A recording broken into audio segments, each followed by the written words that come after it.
जय श्री राम। शंखनाद में आपका स्वागत है। राहुल गांधी हरियाणा के अपने विधायकों को हिमाचल भेजने वाले थे, रिजॉर्ट में रखने वाले थे, बचा कर रखना है राज्यसभा चुनाव तक 16 मार्च तक।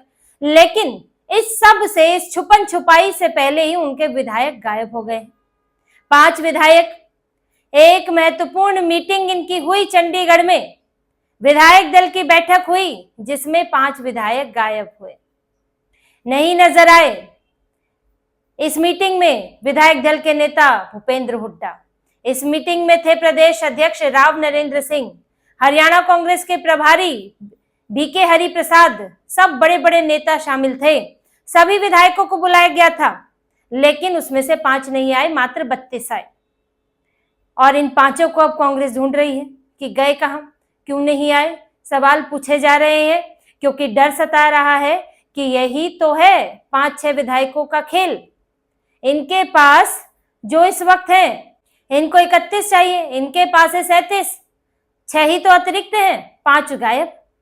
अब जो नहीं आए थे वो देखिए, विनेश फोगाट नहीं आई थी, जो पार्टी में खेल मंत्री बनने के लिए शामिल हुई थी, रेसलर विनेश फोगाट, और बड़े जोर शोर से स्वागत हुआ था, लेकिन मात्र 6000 वोटों के अंतर से वो अपनी सीट जीत पाई थी और तब से वो नदारद है।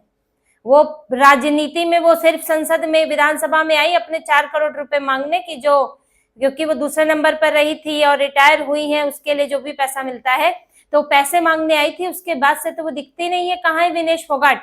रेसलिंग में दोबारा वापसी की बात कर रही थी, वो कहाँ वोट डालेंगी पता नहीं, वोट डालने आएंगी भी कि नहीं। तो विनेश फोगाट गायब, अगला चुनाव तो वो लड़ने से ही रही। इसके अलावा रणदीप सुरजेवाला के बेटे आदित्य सुरजेवाला गायब, शैलजा के करीबी हैं चंद्रमोहन, वो गायब, और कुलदीप वत्स एक विधायक है और एक भरत सिंह बेनीवाल विधायक है। तो ये 5 जो हैं वो चंडीगढ़ नहीं पहुंचे थे, विधायक दल की बैठक में नहीं आए थे। अब वो उस दिन का माहौल आप देखिए, जो चंडीगढ़ में इनकी बैठक हुई है। दिन भर बीके हरि प्रसाद जमे रहे, राव नरेंद्र सिंह जमे रहे कि विधायकों को बताना है, समझाना है और उनको किसी तरह मनाना है कि कांग्रेस के पक्ष में ही वोट डालें राज्यसभा में। और अध्यक्ष के साथ भी बैठक हुई, जो भूपेंद्र सिंह हुड्डा है उनके अध्यक्ष के साथ बैठक हुई। अध्यक्ष के साथ प्रभारी जो है वो अलग से बैठक कर रहे हैं। तो कितना तमाशा चल रहा है, गहमा गहमी चल रही है कांग्रेस के अंदर इस वक्त, क्योंकि बीजेपी ने इनकी मुश्किलें बढ़ा दी हैं, सांसें रोक दी हैं।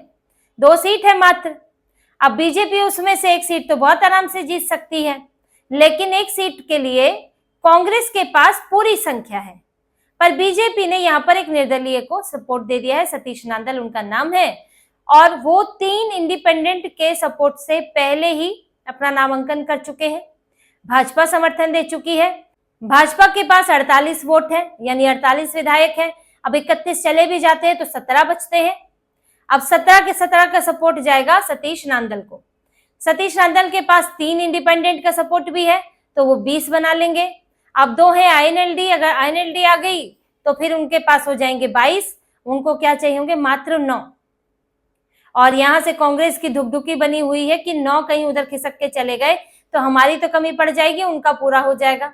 और कांग्रेस का ये डर जो है ये कोई नया नहीं है, इसके पीछे तो इतिहास रहा है कि कैसे सतीश चंद्रा जीते थे, उसके बाद कार्तिकेय शर्मा जीते थे, क्योंकि बीजेपी के पास बहुमत नहीं था, बहुमत था कांग्रेस के पास। लेकिन फिर भी 1 साल बीजेपी ने सतीश चंद्रा को जितवाया, दूसरे साल कार्तिकेय शर्मा को जिताया, 2 बार इनकी बेइज्जती हो गई। तो यहाँ कांग्रेस डरी हुई है कि इस बार भी कहीं फजीयत ना हो जाए, तो उससे पहले ही अपने विधायकों को बांध कर रख ले। इनका बस चलता तो विधायकों को ये लोग कुर्सी से बांध देते, उनके हाथ पैर सब बांध देते और उन्हें दे देते एनेस्थीसिया कि बेहोश रहो 16 मार्च तक, और उन्हें नली से खाना खिलाते। ना तो बोलेंगे, ना सुनेंगे, ना किसी के इन्फ्लुएंस में आएंगे।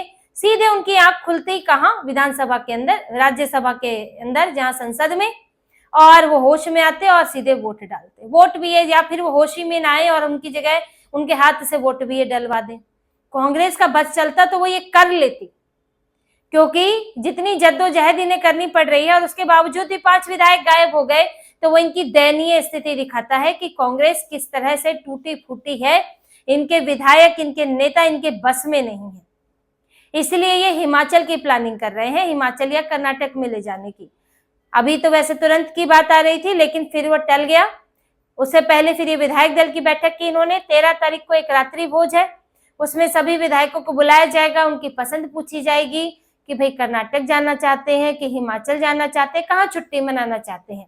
आपको रिजॉर्ट में बढ़िया सुविधा देकर हम वहां छुपा कर रखेंगे। तो वहीं पर पूरी प्लानिंग बनेगी, विधायकों को भी जानकारी दी जाएगी, उनसे पूछा भी जाएगा और संभवतः कि हिमाचल ले जाएं क्योंकि वो नजदीक है। हिमाचल में इनकी सरकार भी है, छुपने के लिए लोग हिमाचल ही जाते हैं। जैसे अभी यूथ कांग्रेस के वो 3 सदस्य जिन्होंने एआई समिट में हुड़दंग मचाया था, वो हिमाचल ही रिजॉर्ट में जाकर छुपे हुए थे। तो ऐसे ही अपने विधायकों को भी हिमाचल में छुपा देंगे। लेकिन देखिए, छुपाना, मनाना, समझाना लगता है कुछ काम आने वाला नहीं है, क्योंकि पहली ही बैठक से, जो पहले शक्ति प्रदर्शन की बैठक थी, पहली एकजुटता की बैठक थी, उसमें ही 5 अगर विधायक गायब हो जाए, आपके पास 37 है, 5 गायब ही हो जाएंगे, तो फिर टेंशन तो बढ़ेगी ही। उसमें भी वो दूसरे गुट वाले हैं 2, तो आदित्य सुरजेवाला और चंद्रमोहन, जो शैलजा के करीबी है, क्योंकि ये गुट तो नाराज ही है इनसे। इन्होंने भले ही कर्मवीर सिंह बौद्ध को उतारा है, कर्मवीर सिंह बौद्ध जो है ये दलित समाज से बताते हैं, हालांकि वो कन्वर्टेड भी लगते हैं जिस तरह का उनका नाम है, पर इसकी अभी पुष्टि नहीं है। लेकिन इन्होंने कहा कि जी हमने तो दलित समाज से उतारा है। लेकिन आपने भले ही दलित समाज से उतारा हो, और कुमारी शैलजा प्रतिनिधित्व करती है दलित समाज का, लेकिन उनके खेमे से तो नहीं उतारा आपने। वो तो यही कह रही है कि भाई कुछ तो हमें दीजिए। आप नेता प्रतिपक्ष बना देंगे हुड्डा को, आप अध्यक्ष बना देंगे राव नरेंद्र सिंह को, जो कि हुड्डा से ही उनके बेहतर संबंध है। आप प्रभारी हैं बीके हरि प्रसाद, जिनका हमसे कोई लेना देना नहीं, वो तो बनाए जाते हैं आला कमान की तरफ से। तो हमारे हाथ में क्या आया? जबकि ऐसा नहीं है कि भूपेंद्र सिंह हुड्डा ने कांग्रेस को बड़ी जीत दिला दी हो। इनका दावा तो तभी रहता है कि भाई आप हमें विधानसभा में इसलिए नजरअंदाज कर रहे थे, अनदेखा कर रहे थे, क्योंकि आपको लगता था कि हुड्डा आपको बड़ी जीत दिला सकते हैं, सत्ता में ला सकते हैं। लेकिन नतीजा तो और बुरा आया कि आप यहाँ पर हार गए और लगातार हार गए। और यहाँ भूपेंद्र सिंह हुड्डा जो है कुछ कमाल नहीं कर पाए, उनके बेटे वो सब मैदान में कूदे हुए थे। तो फिर हमें इनमें फर्क क्या है? तो आप जो है हर जगह इनको ही आगे ले जाकर क्यों बैठाते हो? तो कुमारी शैलजा सुरजेवाला गुट कर्मवीर सिंह बौद्ध के नाम से भी खुश नहीं है। भूपेंद्र सिंह हुड्डा तो कह रहे हैं, लगे तो हुए कि जिताना है, कोई इसमें क्रॉस वोटिंग नहीं होगी, हमारे ही नेता जीतेंगे। अब उनके लिए तो एक दूसरी मजबूरी भी बन जाती है।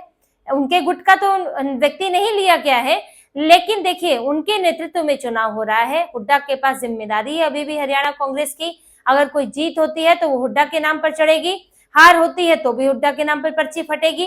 तो ऐसे में हुड्डा तो लगे हुए हैं, भूपेंद्र सिंह हुड्डा, लेकिन शैलजा सुरजेवाला ज्यादा सक्रिय नजर नहीं आ रहे हैं। और ये 5 विधायकों के जो अनुपस्थिति थी उसने इनकी टेंशन और बढ़ा दी है कि अब 5 के बाद शुरू तो हो गया है, 5 के बाद संख्या और कितनी बढ़ने वाली है। और यहाँ तो क्रॉस वोटिंग भी होती है, वोट अयोग्य भी हो जाते हैं, अयोग्य हो जाए तो वैसे ही कुल संख्या कम हो जाती है उस वक्त वोटिंग के लिए, तो कुछ भी हो सकता है। और इसी की परेशानी में है कांग्रेस।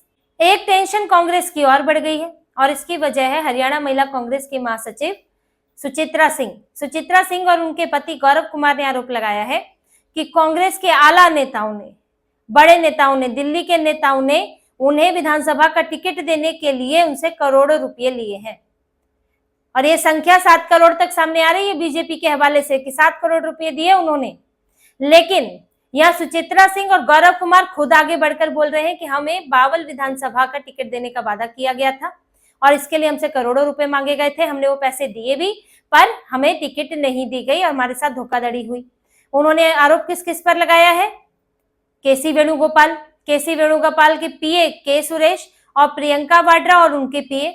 उन्होंने, ये सुचित्रा सिंह साफ कह रही है कि मेरे पास सबूत है कि केसी वेणुगोपाल के पीए ने पैसे मांगे थे, उनके खाते में भेजे भी, और प्रियंका वाड्रा के पीए के खाते में भी मैंने पैसे भेजे हैं। और मैं सबूत के साथ ये कह सकती हूँ, उन्होंने दिल्ली पुलिस में इसकी एफआईआर भी दर्ज करा दी है। तो ये भी एक टेंशन चल रही है। अब राव नरेंद्र सिंह कह रहे हैं प्रदेश अध्यक्ष की वो तो महिला कांग्रेस के अध्यक्ष बनना चाहती थी, उनको नहीं बनाया गया, तो वो इस तरह से झूठे आरोप लगा रही है, पार्टी को फंसाने की कोशिश कर रही है। लेकिन देखिए ये तो जांच के बाद सामने आएगा कि वो फंसा रही है कि क्या वाकई पैसे मांगे गए थे। वो क्या बनना चाहती है वो एक अलग बात है, लेकिन क्या उनसे पैसे मांगे गए थे या नहीं मांगे गए थे, ये मायने रखता है इस मामले में। अगर पैसे मांगे गए थे तो उनकी अपनी पर्सनल आपसे कितनी खुन्नस हो वो मायने नहीं रखेगी। आपको पैसे मांगना, टिकट के नाम पर पैसे मांगना अपराध है तो अपराध है। तो ये दोनों मामलों में कांग्रेस फंसी है। यहाँ भी अब सफाई दे रहे हैं, लेकिन फिलहाल जो सबसे बड़ी मुश्किल इनके लिए है वो है राज्यसभा। राज्यसभा में इज्जत का सवाल भी है और इनको संख्या भी चाहिए राज्यसभा में अपना नेता प्रतिपक्ष का पद बनाए रखने के लिए, और संख्या इनके हाथ से निकलती जा रही है। तो फिलहाल हरियाणा कांग्रेस अपने विधायकों को अब सहेज कर रखने में लगी है, कह सकते हैं कि सहेज कर रख रही है, बांध कर रखने में लगी है। लेकिन इसके बाद भी कांग्रेस को ये पक्का नहीं है कि ये जो सीट है वो इनके उम्मीदवार जीत जाएंगे। तो इसी तरह की और खबरें और विश्लेषण आपके लिए लाते रहेंगे। हमसे जुड़े रहिए, सब्सक्राइब कीजिए, कमेंट कीजिए। बहुत बहुत धन्यवाद। जय श्री राम।